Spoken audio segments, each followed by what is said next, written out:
కృష్ణా జిల్లాలో జగన్ పర్యటన వేళ వైసీపీ నేతలు కార్యకర్తలు రెచ్చిపోతున్నారు. పోలీసులు నిబంధనలు విధించినా వాటిని యథేచ్ఛగా ఉల్లంఘిస్తూ అత్యుత్సాహం ప్రదర్శిస్తున్నారు. ఇక మరింత సమాచారం మా ప్రతినిధి శ్రీనివాస్ అడిగి తెలుసుకుందాం. శ్రీనివాస్, వైసీపీ నేతల నిబంధనల ఉల్లంఘనపై సమాచారం ఏంటి? ఏదైనా ఒక పరామర్శ అంటే బాధితుల దగ్గరికి వెళ్లి వాళ్ళ ఆవేదనను విని ఏదైనా సమస్యలు ఉంటే దాన్ని పరిష్కరించడం జరుగుతుంది సాధారణంగా. కానీ మాజీ ముఖ్యమంత్రి జగన్ ఏ జిల్లాలో పర్యటించినా సరే అదొక బల ప్రదర్శనగా వెళ్ళడం అనేది ఆనవాయితీగా వస్తుంది. జగన్ పర్యటనలో కార్యకర్తలు చేస్తున్న విధ్వంసం అంతా ఇంత కాదు. ఈ రోజు కృష్ణా జిల్లాలో మోతా తుఫాన్ ప్రభావం వల్ల నష్టపోయిన రైతాంగా జగన్ పరామర్శించేందుకు ఈ రోజు కృష్ణా జిల్లాలో పర్యటన చేస్తున్నారు. ఎడమలూరు, అలాగే పామరు, పెడన, మచిలీపట్నం ఈ 4 నియోజకవర్గాల్లో తుఫాన్ వల్ల నష్టపోయిన రైతులను పరామర్శించేందుకు నేడు జగన్ కృష్ణా జిల్లాలో పర్యటిస్తున్నారు. అయితే జగన్ పర్యటన నేపథ్యంలో గత అనుభవాలను దృష్టిలో ఉంచుకుని పోలీసులు భద్రతా ప్రమాణాలు పాటిస్తూ కొన్ని నిబంధనలు విధించడం జరిగింది. ఆ నిబంధనలకు అనుగుణంగా జగన్ పర్యటన సాగాలంటూ కూడా పోలీసులు చెప్పారు. అయితే జగన్ పర్యటన నేపథ్యంలో పోలీసులు అత్యుత్సాహం ప్రదర్శిస్తున్నారు.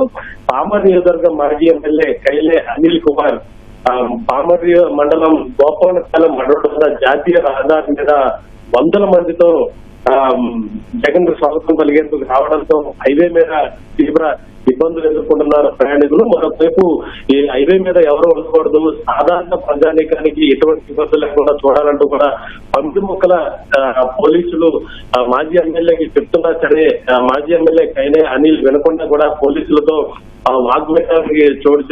వాగ్వేదానికి దిగారు. మరోవైపు విధుల్లో ఉన్న పోలీసులతో దురుసుగా ప్రవర్తించడంతో పాటు సిఐ జగన్ కూడా సాక్షాత్తు మాజీ ఎమ్మెల్యే కూడా నినాదాలు చేయడంతో కార్యకర్తలు మరింత రెచ్చిపోయి పోలీసుల ఆదేశాలను బేఖాతరు చేస్తున్నారు.